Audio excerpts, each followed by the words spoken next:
isake yabikiye Petero yari iyande yari ya Ama-G the Black. mama ya intambara y'isi ya kabiri yarangiye ryari? Yarangiye 2016. Intambara y'isi ya mbere ya kabiri ya mbere yarangiye 2016, ya kabiri irangira 2023. umunzani upima ibiro byinshi wabipimye uhagaze wari uri umutwe wa Gisekedi. Gisekedi si ugira umutwe munini?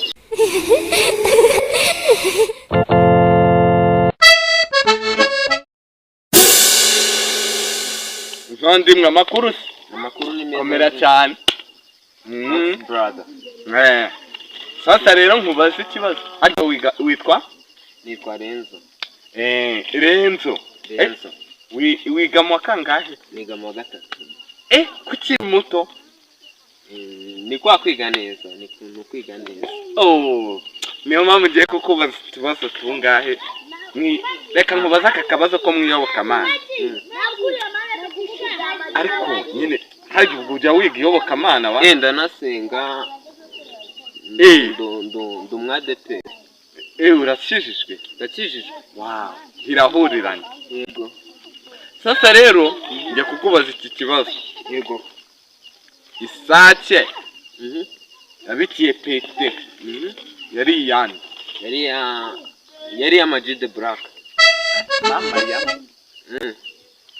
yari ya Ama-G the Black. Ama-G the Black wahi wo mu Rwanda. uriya uririmba nk'umuntu. Okay, shaka ikindi umbaza icyo nagikoze. Ama-G yego. Ariko sibyo.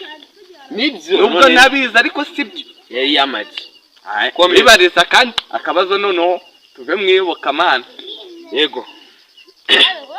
Ese turajya muri geography, muri history. Aho ujya reka nkubaza. Intambara y'isi ya kabiri.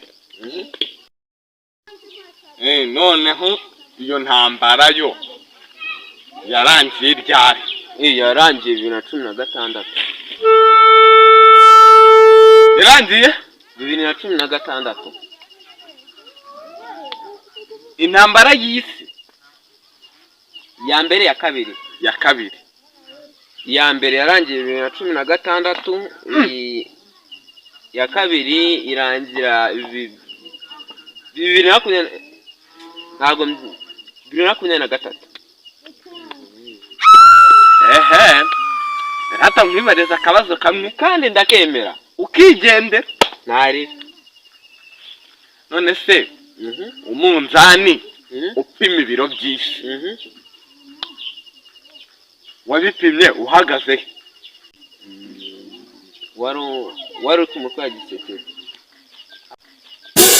Zarabwingwe. Wowe ufite ikibazo kihari? Gisekedi si ugira umutwe munini? Ufite